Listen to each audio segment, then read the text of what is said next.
Meus irmãos, graça e paz, que Deus em Cristo abençoe abundantemente a sua vida, a vida da sua família, o seu ministério, o seu dom, tá certo? E que Deus te use. Eu sou o pastor Vanilson Vieira, na cidade de Parnamirim, no Rio Grande do Norte. Bom, esse vídeo ele tem como título Como um líder motiva outros a liderarem ou a serem liderados. Então, o sucesso nunca é um espetáculo de um homem só. Neemias sabia que seu projeto de reconstrução dos muros necessitava de uma equipe de pessoas consagradas e trabalhadoras que compartilhassem sua visão. Quando Neemias chegou a Jerusalém, as pessoas com as quais se encontrou sentiam-se derrotadas e apáticas e viviam em meio aos escombros. Em 90 anos haviam tentado, em 2 ocasiões, a reconstrução dos muros, mas sem sucesso. Eles diziam: não é possível. Neemias chegou a Jerusalém e em poucos dias conseguiu o apoio de toda a cidade. Formou equipes, mobilizou equipes, conseguiu que o muro estivesse construído em 52 dias. Então, Neemias compreendia os princípios da motivação, que é um líder espera oposição. Quase sempre encontramos oposição. Quando se trata de reino de Deus, então o inimigo de nossas almas se levanta para se opor à obra que Deus nos chamou para fazer. As pessoas têm resistência natural a mudanças. Isso aí é óbvio. Inclusive nós. Tá certo? A gente resiste quando se trata de mudança. A gente nunca quer deixar o conforto, a segurança, a estabilidade. Então, Sanbalat e Tobias começaram a fazer oposição antes da chegada de Neemias. Lá em 1 Coríntios, no capítulo 16, verso 8 e verso 9, Paulo escrevendo, ele diz: ficarei em Éfeso até a festa de Pentecostes, porque uma porta me foi aberta e há muitos adversários. Então, quando seus planos exigem mudanças do seu povo para produzir mudanças da situação em que estão, você precisa esperar a oposição. Um líder tem que esperar também o momento oportuno. Muitas boas ideias morreram porque não era tempo de colocá-las em prática. O tempo muda tudo. Neemias sabia que isso também se aplicava à motivação das pessoas. Então, depois de chegar a Jerusalém, esperou 3 dias antes de começar qualquer coisa. Não tocou trombeta, nem disse logo para que veio. Durante 3 dias não fez nada.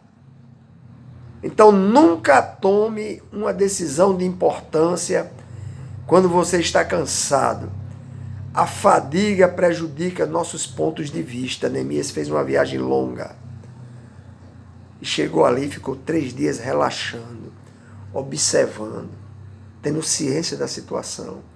Depois que a fadiga foi embora da viagem, depois que descansou, é que ele começou a tomar uma posição.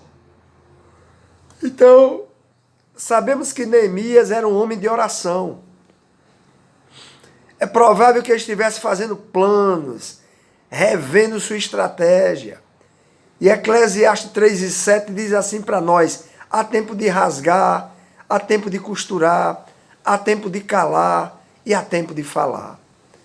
Então deduzimos que há uma hora certa e também uma maneira certa de agir para cada situação. Eclesiastes 8:6 diz: porque para todo propósito, para todo projeto, há um tempo e há uma maneira de se fazer. Jesus tinha um profundo senso de oportunidade. Durante a sua jornada aqui na terra, muitas vezes ele disse: não é a hora. Ainda não chegou meu tempo. Um líder também, ele precisa avaliar a situação real. Neemias, no capítulo 2, verso 12 e 13, ele diz assim: e de noite me levantei, eu e poucos homens comigo, ou seja, ele não estava só, e não declarei a ninguém o que o meu Deus me pôs no coração para fazer em Jerusalém. E não havia comigo animal algum, senão aquele em que estava montado. E de noite saí pela porta do vale, para a banda da fonte do dragão e para a porta do monturo, e contemplei os muros de Jerusalém, que estavam fendidos, e as suas portas, que tinham sido consumidas pelo fogo. Ou seja, Neemias avaliou a situação real da coisa, mas não falou nada para ninguém do que Deus tinha colocado no seu coração para fazer. Então Neemias estava realizando uma inspeção prévia. Comprovava o contexto da situação. Este é o aspecto da liderança do qual nunca ouvimos falar. É a parte solitária do trabalho, a preparação, a comprovação de dados e a investigação. Não tem nada de encantador nem de emocionante. Sem essas coisas, sem elas, o que foi feito por ele antes, o plano está condenado a ser fracassado.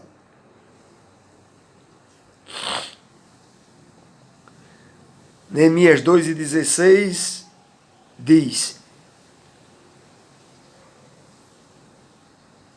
e não souberam os magistrados aonde eu fui, nem o que eu fazia, porque ainda, até então, nem os judeus, nem aos nobres, nem aos magistrados, nem aos mais que faziam a obra, eu tinha declarado coisa alguma. Por que guardar tanto segredo? Não queria que seus planos fossem detidos antes de começar. Uma boa ideia é fácil de matar. As pessoas negativistas têm mais argumentos do que as coisas vão dar errado, do que os otimistas e que as coisas vão dar certo. Então, os grandes líderes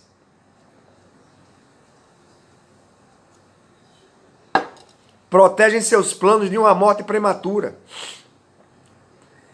Provérbios 23:23 está escrito: compre a verdade, não abra mão dessa verdade, nem tampouco abra mão da disciplina e do discernimento. E Provérbios 18:13 diz: quem responde antes de ouvir, comete insensatez e passa vergonha. Então, um líder também se identifica com seu povo. Neemias 2:17 e 18 diz: então lhes disse: bem vedes vós a miséria em que estamos, que Jerusalém está assolada, e que se as suas portas foram queimadas. Vinde, pois, vamos reedificar o muro de Jerusalém, e não estejamos em opróbrio, ou seja, em vergonha, desonrados. Então lhes declarei: como a mão do meu Deus me fora favorável, como também as palavras do rei que ele me tinha dito. Então disseram: levantemo-nos e edifiquemos, e esforçaram as suas mãos para o bem. Ou seja, Neemias não se apresentou como o estranho que chega para ser o salvador da pátria. Não apresentou uma mensagem negativa, nem culpou ninguém, nem os acusou pelos fracassos do passado. Se tivesse procedido assim, teria diminuído a motivação deles. Ele identificou-se com a frustração deles e com eles. As melhores ideias não são as minhas nem as suas, mas são as nossas. Um líder não esconde a seriedade do problema. Neemias, ao voltar a chamar a atenção do povo para o problema que estavam vivendo há décadas, fê-los enfrentar a realidade. Quando você cria descontentamento, saiba que procurará críticas. Essa, porém, é a marca de um líder. Neemias apelou para a autoestima. Dizemos que cremos em um Deus todo-poderoso, mas a nossa situação não glorifica o nome desse Deus. Ele não prometeu prêmios a ninguém. Ele apelou para uma motivação interna, autoestima e a glória de Deus. Então a maior motivação da vida não é a externa nem a interna, mas a eterna. Ele convocou tropas com esse grito de guerra: pela glória de Deus, reconstruamos os muros, pelo reino de Deus e a glória do seu povo. Então um líder exige uma resposta específica. Foram convocados para agir. Era realista, mas Neemias também era otimista. Esse é o equilíbrio que todo líder precisa ter. Enxergar o presente, ou seja, a situação atual, mas também o futuro, que é possível mudar, e não ter medo de pedir ajuda. Um líder também encoraja seu testemunho pessoal, com seu testemunho pessoal. Neemias 2:18, né? Ele diz: declarei para eles como a mão do meu Deus me fora favorável, como também as palavras do rei, o que ele me disse. Ou seja, Neemias dá o seu próprio testemunho. Eu assumi uma igreja certa vez, no município aqui de Seramirim, mais precisamente, num distrito chamado Lagoa Grande. Era uma tira de casas, longe umas das outras, no meio de um canavial em que a linha do trem passava roçando nas casas. E há anos se tentava pregar o evangelho ali e não se tinha êxito. E me colocaram naquele lugar.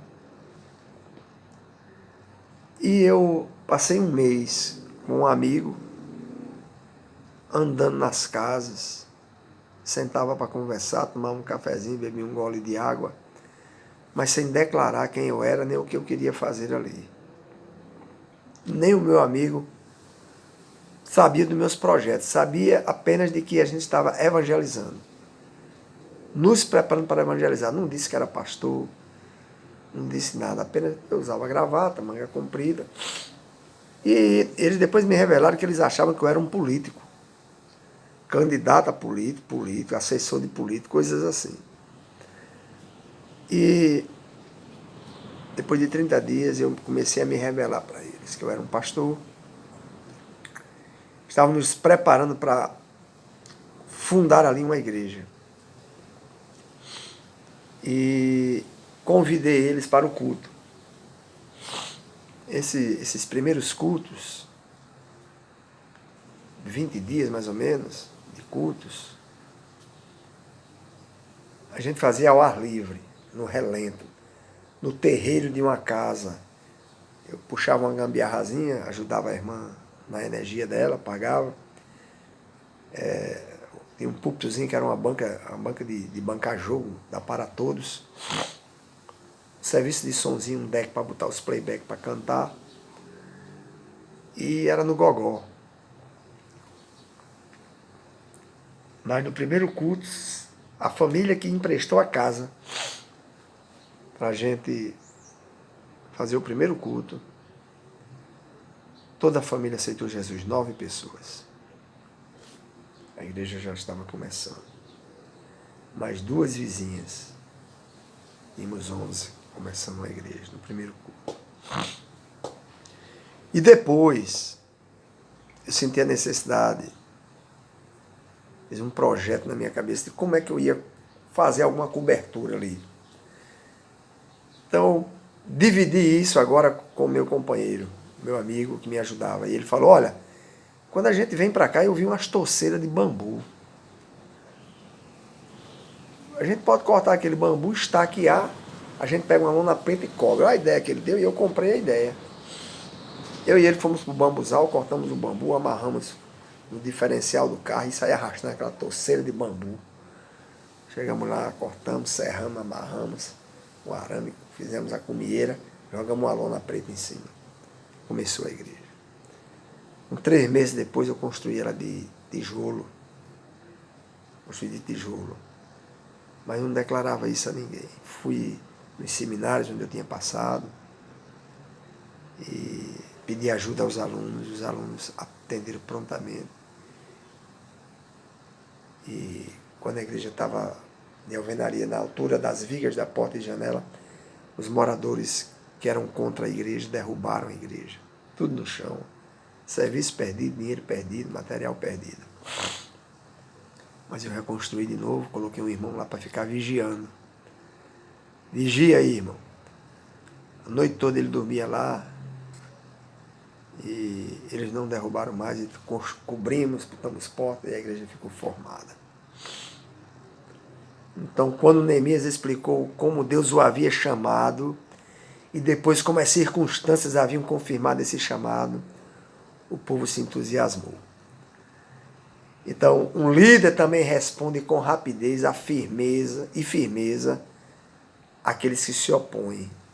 Neemias se levantou com muita firmeza e rapidamente contra Sanbalate e Tobias. Então a pergunta não é sobre quem nós acreditamos ser, mas sobre quem cremos que Deus é. Quem é o nosso Deus? Não pense em quem você é. Você é pó. Nas mãos de um Deus Todo-Poderoso que pode te usar para muitas coisas, mas é Ele que vai fazer. A glória será para Ele. Então não podemos colocar limites na visão dada por Deus a você. Os opositores do sonho que Deus lhe deu precisam de respostas rápidas e firmes. E você vai seguir em frente. Porque o que começou aperfeiçoará a boa obra. Porque Ele é o dono da obra, é o maior interessado que a obra dê certo. Se verdadeiramente Deus te chamou, se verdadeiramente é projeto de Deus, Deus está no negócio. Amém? Deus está no negócio. Se levanta, coloca o projeto em andamento, vai para a prática, chama pessoas para te ajudar, delega autonomia. Delega autonomia. O líder é você.